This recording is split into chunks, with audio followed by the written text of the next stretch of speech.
Hello? Listener, you're still there? All right. Everyone, I know this just dropped into your feed. You were not expecting it, but check the calendar. That's right. We've come up on 2 years of Scrollies. I'm SqatCobblr, your host of this podcast, along with my co-host. Hello, it is Ratnado, as you may know. Oh, I know, Ratnado. And long time no cast. Good to have you back on. Good to be back on. I promise it's me. I promise not a copy or I'm under control of an evil someone in the Scrollies universe. Yeah, no deep fakes. So this is the real Ratnado you're hearing, as it is the real SqatCobblr. We've missed you all. It's been quite the second half of 2023, but here we are. We're scrolling again, Ratnado. It's good to be back, and we'll tell you a little bit about what we were up to, a little bit about what's going to be happening going forward. But before we do, Ratnado, what you been playing the last months? Oh, Lord. Actually, I kind of have a lot of stuff on hand. Some of it has been on stream and some of it hasn't. So I'll kind of go through them really quickly. Final Fantasy 16, obviously, I kind of played that since it came out. That was June, and it's kind of gone on. I beat Celeste. That was a pretty fun game. Did you beat Celeste 64, the recently released 6th anniversary game, in 3D? No, I haven't beat that yet. No, actually, at the time of recording, I just learned about that like a day or two ago. Same! I also haven't beaten it.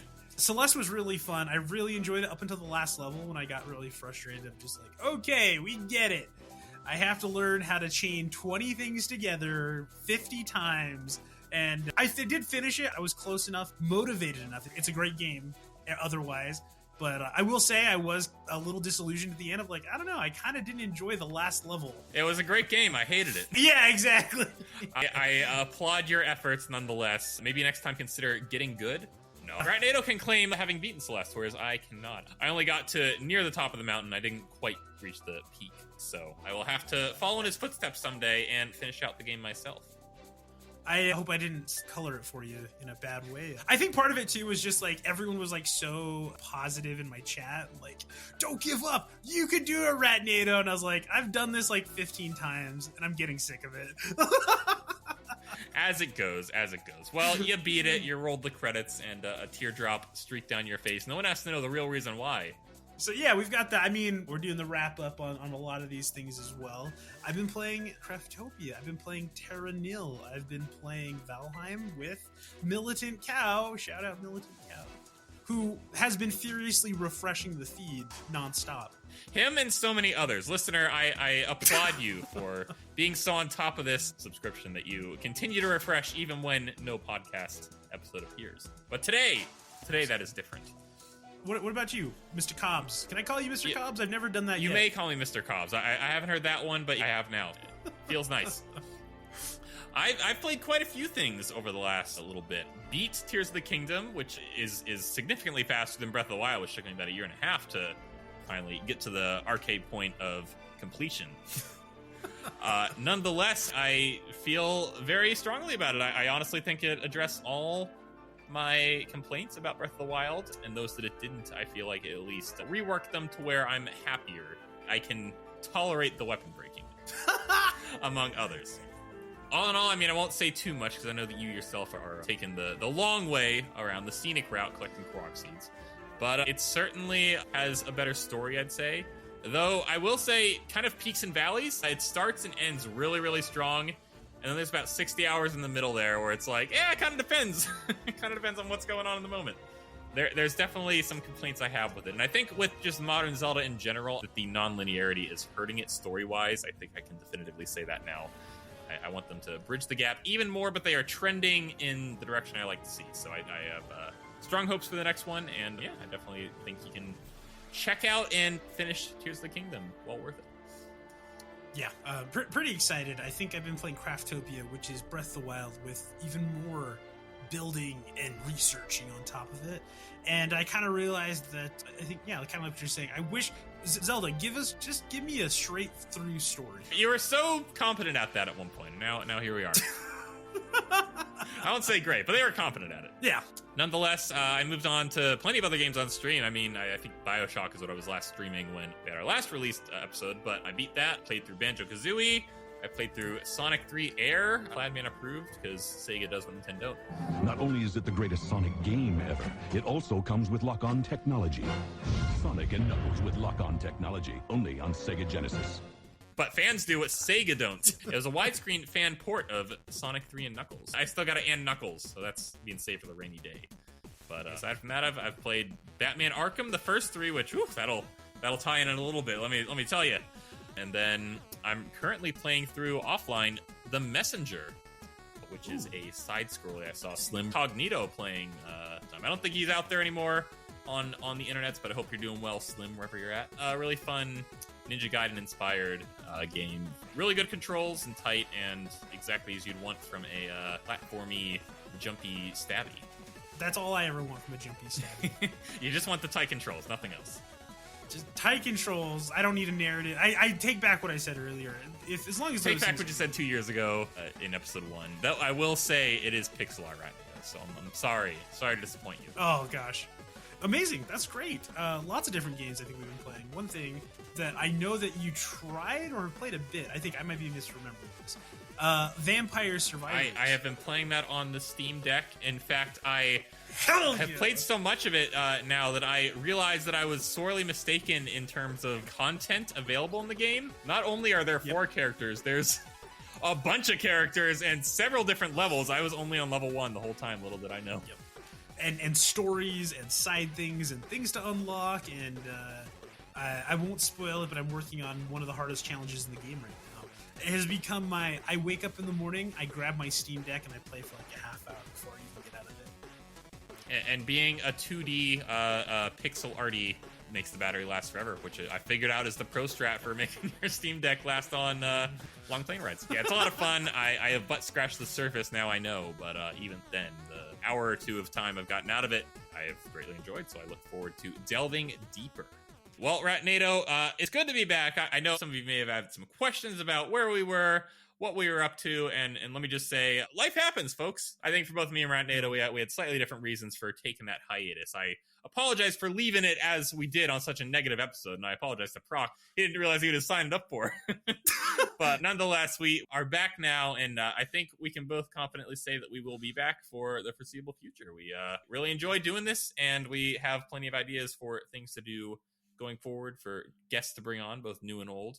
So look forward to refreshing your feeds yet again weekly for more Scrollies coming at you. But let's not get carried away. We have this episode to get underway, and Ratnado, this one is a topic close to each of our hearts, maybe one so a little more than the other. But nonetheless, we are both Arkham fans, we are both DC fans, and I'd say up until a point, we were both Rocksteady fans. But yeah, ladies and gentlemen, I am sad to report that my list of favorite R developers now is one less. Instead of being Rocksteady, Rare, Retro, and Rockstar, it is now just the latter 3. Rocksteady has fallen from grace. It is no longer in my favorite developers list. I mean, look at what they've done. Look at what they haven't done. It breaks my heart, folks. It really does. We talked about Arkham Origins and Arkham Knight once upon a time on this podcast, but now we're going to talk about their newest game, Suicide Squad Kill the Justice League, a game that neither me or Ratnado have played. I think that makes us the ones to talk about. That does make us the most qualified, doesn't it? I think from what you're saying, I think my take is maybe a little more, I don't want to say nuanced, but I've heard a lot, I've seen a lot, I've looked up a lot on this, and 100%, there's just a lot going on here, and man, it's complicated. It's really complicated. There is many layers to this, like an onion, like a Shrek, and we're gonna be peeling them back now, one by one. Ratnado, I guess first of all, you have played the Arkham series, correct? You know them well. Yes, I have. I could reuse a playthrough of Arkham Asylum. It has been almost a decade and a half, I believe, so... I can also use a replay of Arkham Asylum. It's been about 4 months, so... Yeah, no, I played through the first 3. I will play through Arkham Knight on stream at some point. I am in the Rare catalog at the moment, but SqatCobblr will return, so I hear. He's out saving the city right now, possibly joining up with other superheroes on Twitch and YouTube to be taken over by mind control at some point. But we won't get ahead of ourselves. Oh, Lord. It was their last release, Arkham Knight. It came out so long ago now, I feel like it was a whole different lifetime. But 2015 was their last release. They did do Arkham VR, if you want to count that. But even that was years ago. So they've definitely had a lot of time in the oven here working on Suicide Squad Kill the Justice League. The first trailer came out 2020, I want to say. Yeah. Before me and you even met Ratnado. I do remember the first time I saw the trailer. I didn't see it at Fandom. It was during, I want to say, like a State of Play or something, because I remember SqatCobblr was there, and I was like, oh, yeah, that seems kind of interesting. That seems cool.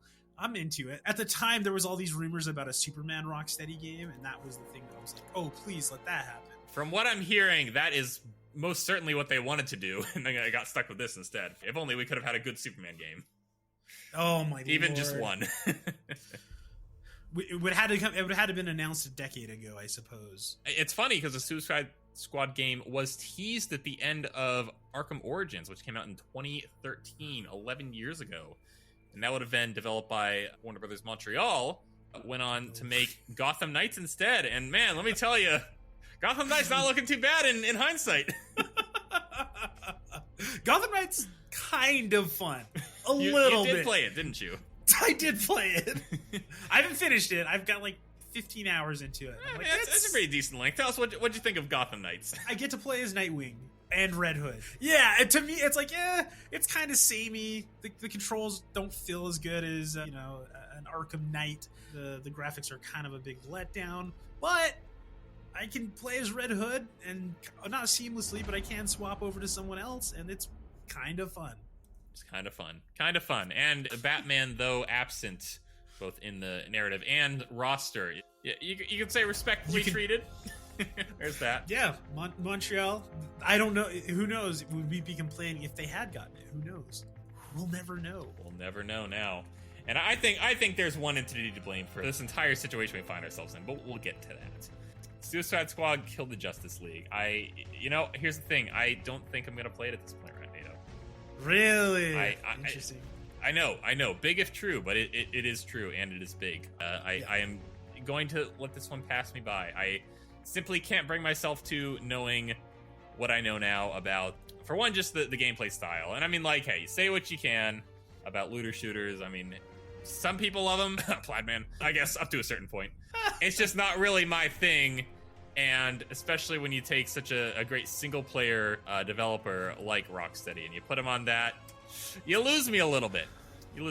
And, hey, say what you will, the premise of the game, you kill the Justice League. Sorry, folks, spoiler, but it's in the title. I'm of the belief that you have to give any piece of media its premise. You gotta say, okay, I give you that, now sell me on the rest. Okay, kill the Justice League, got it, that's what the game's about.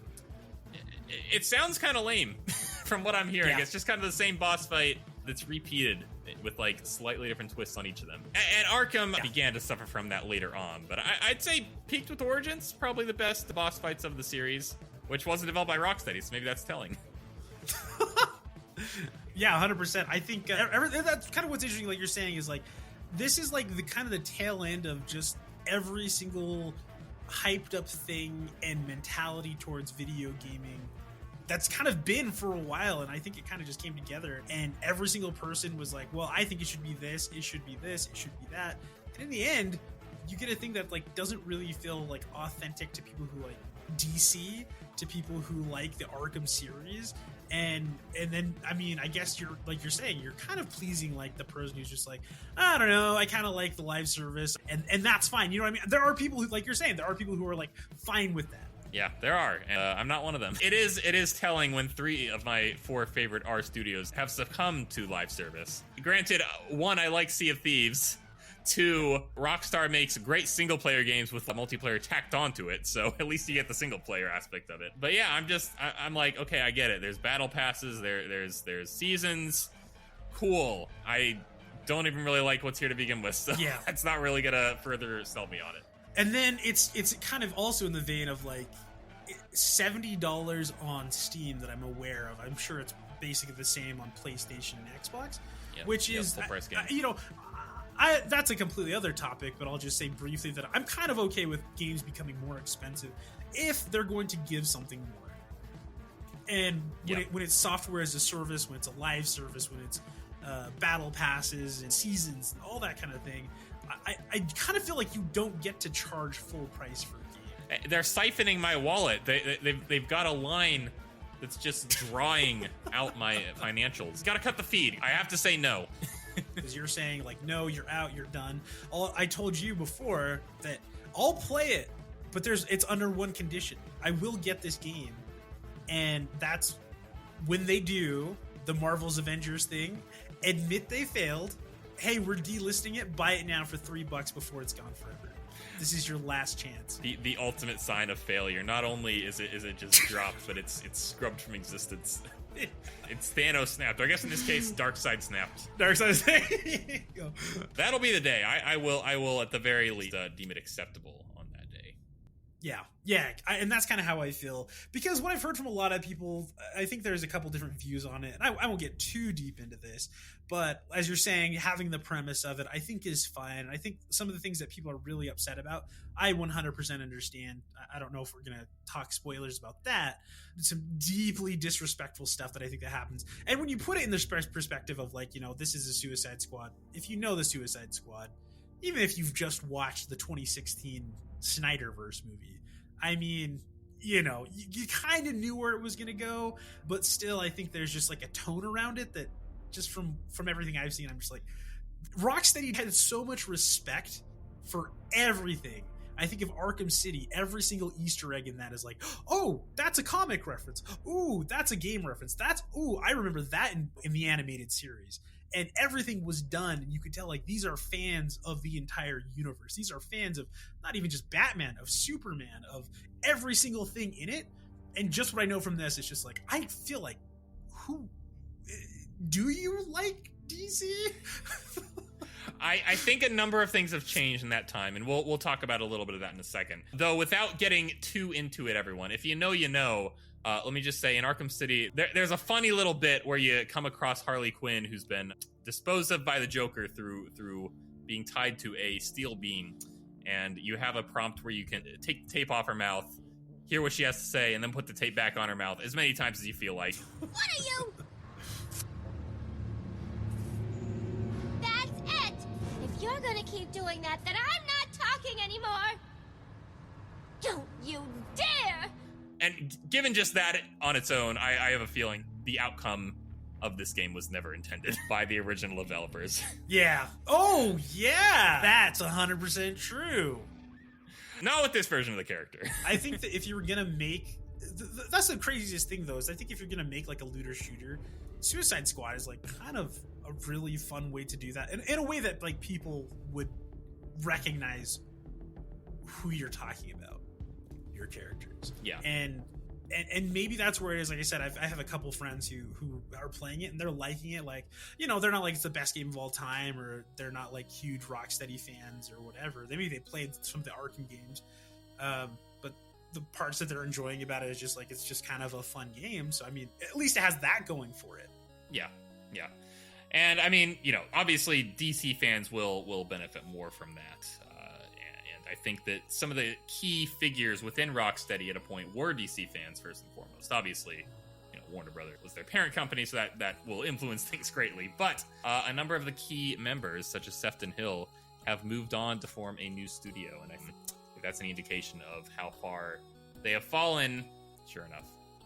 I should shout out the new studio just in case. The new studio is called 100 Star Games, so keep an eye on their first release. Who knows if it will be able to follow in the footsteps of Arkham or not, but that is a major indication of times have changed, and the name is the same, but the meat of it, not so much.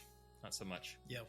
The heyday of it is, like, for me, Arkham City is the one I've played the most out of all of them. Oh, same. And the one that I go back to. And I think maybe that's just like the pinnacle. That's when everything came together. You got Arkham Asylum under your belt.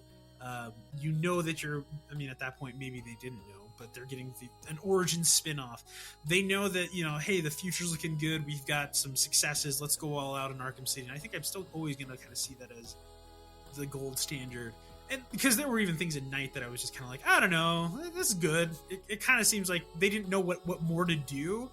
And the things they did add, Batmobile and going around, it's like, yeah, these are fine. They could be better.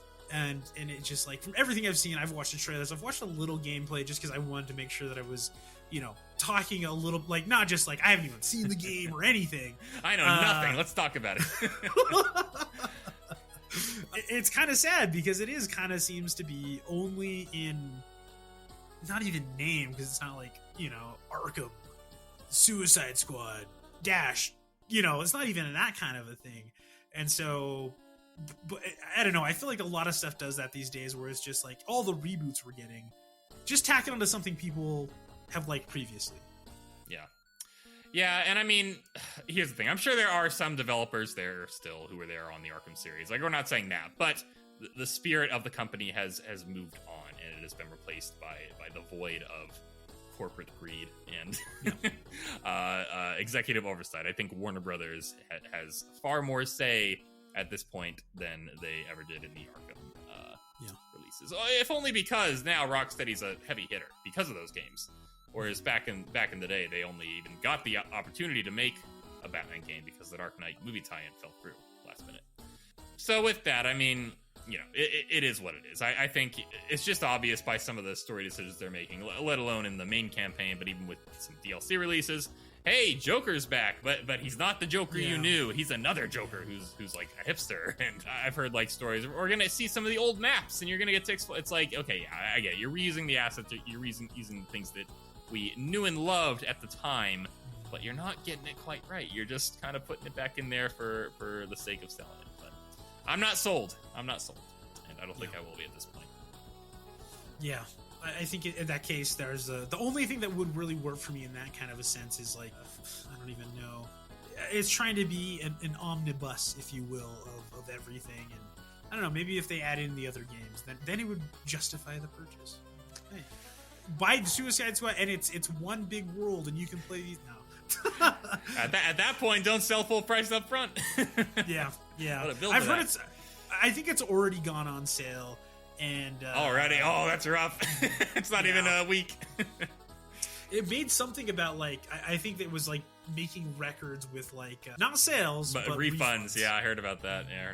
Well, which is kind of crazy. Though to be fair, though, I know some people who like tried to buy it like physically and they couldn't find it, and so they kind of they may have downloaded it or bought it on like that on like Steam or something, and then like, you know what, I just want to get it physical, and refunded it and tried to put it somewhere else. So who knows? Yeah, I'm sure that accounts for the hundreds of thousands of people who are saying no. I want this on my console instead. It feels less egregious if it's on my console. Yeah, you should work for their PR team. I think they'd go for that at this point. They really need a win. Spin. I'll do it. I require a lot of money though, and at some point I want a signed Nightwing bust. Ooh, that would be sick. Who may have been dearly departed off screen for all we know. That's spoilers.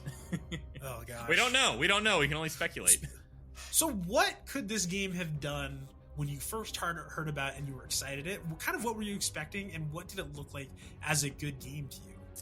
I mean, just the concept of Suicide Squad, kill the Justice League. I mean, that already is like, oh wow, that's a concept right there for potential shenanigans. So I mean, I would, I guess, expect the tone to remain the same. I think everything I've seen from the trailers and from the cutscenes like makes sense. In that sense, as far as, hey, these are villains. You're playing as bad guys. You're not gonna be a hero. So kind of just turning the whole thing on its head. Maybe like a Deadpool-esque approach where it's just kind of you're making fun of everything and just kind of calling it all out while simultaneously leaving nothing but wanton destruction in your wake.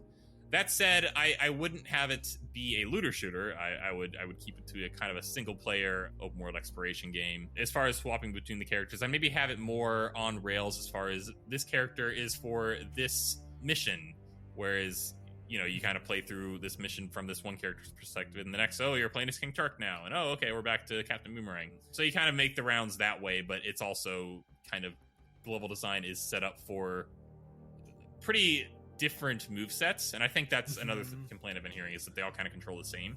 I would make them super different. And then you have the heroes be heroes. I honestly think that the whole Brainiac spin is just kind of an excuse to have you be the good guy, quote unquote. Whereas honestly, make some reason that Justice League needs to be taken out. Maybe Amanda Waller is concerned for world security or something. And I don't know. It's just you're fighting the heroes as heroes. Allow them to go out on heroes' terms and not as some puppet of a greater threat. That would be my main changes I would make. How about yourself, Ratnado? I think on the start from jump, just make another continuity for it. You know what I mean? I know what you mean. It's funny because I think, honestly, knowing what we know now, Gotham Knights would have been a better Arkham Knight follow-up, and this probably could have been the original universe. Exactly. And I think that's kind of what the problem with it is like, especially trying to tack into Arkham, is that people have an expectation of what that universe feels like and what's going on. And to me, that was a great thing about the Rocksteady universe, is that it was so like lovingly crafted that it had the potential for all these other things. Like, you know, I could see every single the animated series character vibing there with you know what I mean? And to me, that's like my ultimate, that's my bedrock, that's my canon Batman as the animated series, more or less, you know. And so that to me is just like, why put it in that world? Just create a new one. We've got Injustice, we've got all these different what ifs, and like do it in that. And then, like you're saying, yeah, you can put the heroes in there, you can do whatever you want. And then I think where it breaks down, we're talking about like the industry, is that well, make it a looter shooter. It's like, okay, well, we could have a lot of fun making a game where, okay, Suicide Squad, all right, we got to beat Superman. How the hell do we do this? And that being the gameplay, how do we do it? You know, keep you on your toes. Like, all right, you're basically an ant going up against the giants. So good luck. And that's a whole freaking plot. That's a whole arc of your game is Kryptonite. Oh, there's no Kryptonite. Okay. Can we get someone magic here to help with us? Can we do something? All these kind of different things you can do that feel like Rocksteady. Of like, you got to go do all these different things. You got to talk to different people. You got to go and speak to this person. Make it more of a quest instead of a hit list. Exactly. And then I think that gives it more of a plot. And I think people would like that. I think if there was something like that, I mean, hell, the Injustice universe works for that too. Oh yeah. Just make it in the Injustice universe and be like, well, Injustice 3, there we go, we got it. It's not a fighting game anymore. Now it's a looter shooter, but you got to think a little bit. Exactly. Both of these ideas already sound better than what we got. I don't know. I mean, I know the reason why they tied it into Arkham was because they can obviously sell the Arkham fans on it that way, or at least try to. It's gotten so bad to the point that a clinically insane subreddit, r/Batman Arkham, has briefly lost its insanity to just dunk all over this game. Welcome to the madhouse, man! And all I gotta ask is, Rocksteady, why didn't you make a single-player game? Are you stupid? Yeah. It's unfortunate. Part of me, I do want to give it a try just so I can even I don't know. There's something in there. There's something about a morbid curiosity, perhaps. a little bit, and seeing what they getting not even just the highlights, but seeing all the complaints for myself, because it would be interesting and probably good for my brain to be able to separate and say this is what they did wrong, rather than just being bummed that it would. We probably would have had a better episode had we done that, but you're stronger than I if you do, Ratnado. I don't think I can. I don't think I have the heart. I don't think that I can will myself to do it. I'm sorry. I'm not strong enough. I get it. No, I understand. Ultimately, it's unfortunate, but I part of me, I think, with a lot of this stuff, it seems like there's just more and more bombs in a lot of media today, and hopefully that's kind of just reaching somebody of, hey, we want to make money. Arkham City. Okay, do that again. All right, great. At this point, you can't, but I long for the days that all these big budget releases fail and they just say, all right, we got to scale back, and then we get the return to mid-budget 3-year dev cycle, and we get sequels in the same console generation. Just that's what I want to go back to. I don't even know if it's possible anymore, but I think eventually we'll burst the bubble and we can return to a simpler age. Hold strong, everyone, please. You'll make it to the end. We believe in you. Just as I think we've made it to the end of this discussion, Ratnado. Until we play the games for ourselves, that day so comes, we will close the book on Suicide Squad Kill the Justice League. But that's not to say the book is closed on the Scrollies podcast. Everybody, we have future episodes that are already underway. We have guests returning. We have topics to discuss. Ratnado and I are back in full swing, and we are glad to be back. Yes. Rocksteady, make me a Booster Gold game, please. He's not going to get his Final Fantasy II pre-release copy. So Rocksteady, it's the least you can do. It's the least you can do. Unless 600 followers on Twitch in the next, 2-3 weeks. I think they've already drawn for it. Hey, maybe part 3. -2. Yeah, maybe I should try. And then... But hey, Final Fantasy VII Remake Part 2. That's upcoming, Ratnado. You got some stuff to talk about soon. As far as that goes, I'm really excited. It is kind of cool. It's kind of crazy. Like I'm getting used to everyone just when I talk about Final Fantasy being like, but seven Rebirth. Everyone's really excited about that on the internet. I will say there are many a playthroughs happening, many a people talking about it, and so it's good to be part of the zeitgeist. Really, it truly is. And I assure you, Ratnado, you're gonna get a cookie at the end of the stream for not bringing up 14 even once.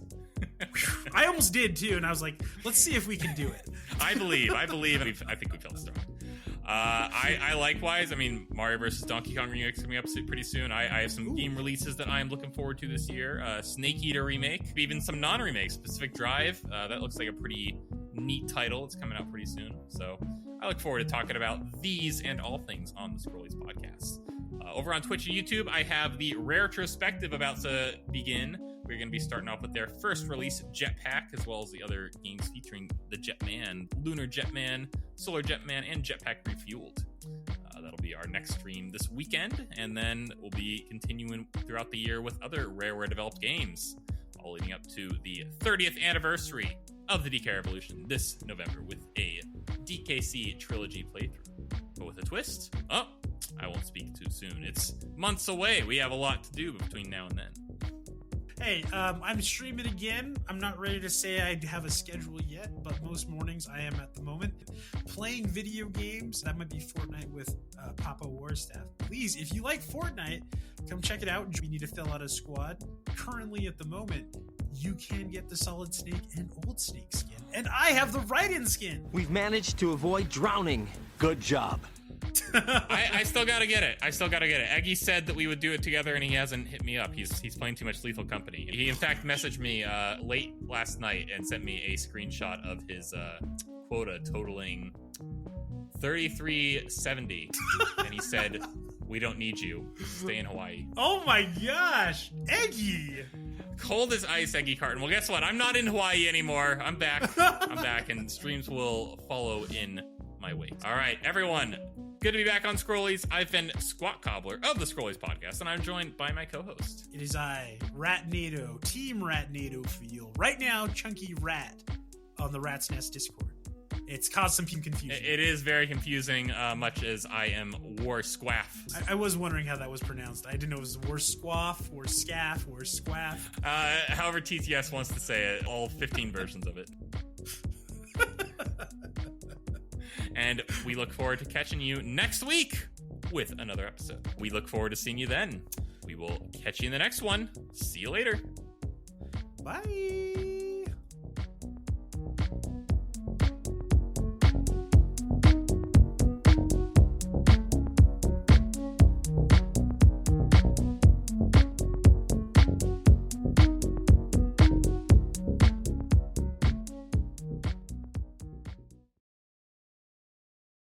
Scrollies has a new episode. What Arkham quote should I use? I'm proud of you, Dick.